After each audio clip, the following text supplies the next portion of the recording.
Καλησπέρα σας.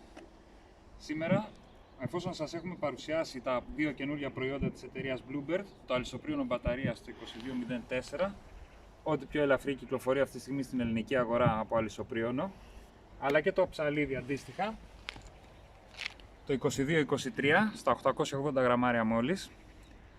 Θα σας παρουσιάσουμε σήμερα πώς γίνεται η σύνδεσή τους πάνω στο κοντάρι. Γιατί, τι ιδιαίτερο έχει αυτό το κοντάρι? Δεν έχει ούτε ντίζα ούτε καλώδιο. Συνδέεται το αντίστοιχο το κάθε μηχάνημα ξεχωριστά, είτε πριόνι είτε ψαλίδι, με Bluetooth μέσω της κανδάλης. Οπότε σήμερα θα σας δείξουμε πώς μπορούμε να τα συνδέσουμε αυτά τα δύο μαζί. Στη συσκευασία από το κοντάρι θα βρείτε μέσα αυτά τα δύο σακουλάκια. Το κάθε σακουλάκι έχει δύο ελαστικένιες βάσεις. Η μία πάει για το ψαλίδι με τον αντίστοιχο κωδικό 2223 και η άλλη με το 2224 πάει για το πριόνι. Το να τα βάλουμε πάνω είναι κάτι πάρα πολύ απλό. Βγάζουμε τις ελαστικένιες βάσεις από τη συσκευασία, ανοίγουμε στην ουσία τη φωλιά, αν μπορούμε να την πούμε έτσι, από το κοντάρι.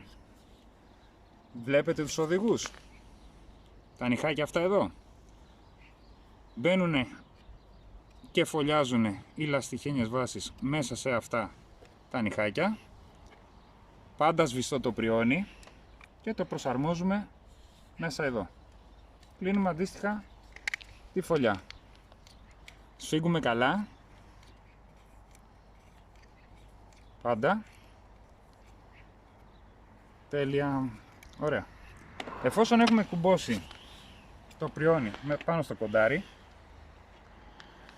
κρατάμε, τονίζω, ποτέ η μπαταρία πάνω στο κοντάρι, έτσι. Μπαταρία μόνο πάνω στο πριόνι. Κρατάμε πατημένη τη σκανδάλη.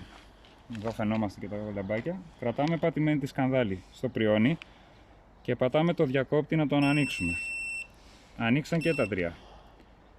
Θα δείτε σιγά σιγά, αναβοσβήνει πρώτα το ένα λαμπάκι, αναβοσβήνει το δεύτερο και με το που αναβοσβήσει το τρίτο αφήνουμε τη σκανδάλη. Αναβοσβήνουν σε σειρά και τα τρία, που σημαίνει ψάχνει για να βρει το Bluetooth. Πατάμε διακόπτη στο κοντάρι και κουπώνουμε την μπαταρία. Συνεχίζουμε και κρατάμε. Ακούσαμε τον ήχο, θα ακούσουμε ένα συνεχόμενο ήχο ότι συνδέθηκε και πλέον δουλεύει από το κοντάρι. Βλέπουμε εδώ. Το θετικό βέβαια το ότι δεν έχει καλώδιο είτε κάποια ντίζα είναι ότι μας δίνει ελευθερία κινήσεων. Μπορούμε να περιστρέψουμε και να κόψουμε και να το φέρουμε από όποια γωνία θέλουμε το κοντάρι, το οποίο να τονίσουμε ότι φτάνει και στα 2 μέτρα μήκος σε πλήρη έκταση. Βλέπουμε εδώ το ύψος του. Είναι πάρα πολύ άμεσο και στο 1,2 σχεδόν όταν είναι τελείως κλειστό.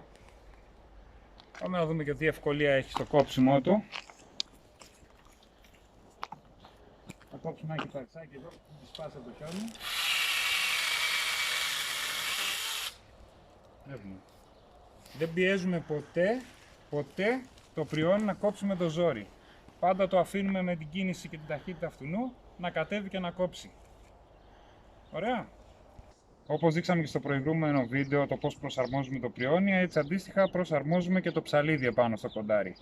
Πάμε να το ενεργοποιήσουμε στην ουσία για να μπορέσουμε να ενεργοποιήσουμε το Bluetooth ώστε να μπορέσει να συνεργαστεί και αυτό με τη σκανδάλη. Τονίζω, κρατάμε πατημένη σκανδάλη στο ψαλίδι και πατάμε το διακόπτη να ανάψει το ψαλίδι. Θα ακούσουμε ένα προειδοποιητικό ήχο. Δεύτερο μονό, τώρα θα ακούσουμε ένα μονό, 2 γρήγορα και τώρα θα ακούσουμε 3. Με το που ακούσουμε και τα 3 συνεχόμενα, αφήνουμε σκανδάλη. Ανάβει στην οθόνη η ενδεικτική τέτοια ότι ψάχνει με την κεραία το Bluetooth. Πάμε εδώ, πατάμε στο κοντάρι το διακόπτη, τη σκανδάλη και κουμπώνουμε την μπαταρία. Και αντίστοιχα με αυτό ακούμε συνδέθηκε. Διπλό πάτημα και ενεργοποιούμε πλέον το ψαλίδι από το κοντάρι.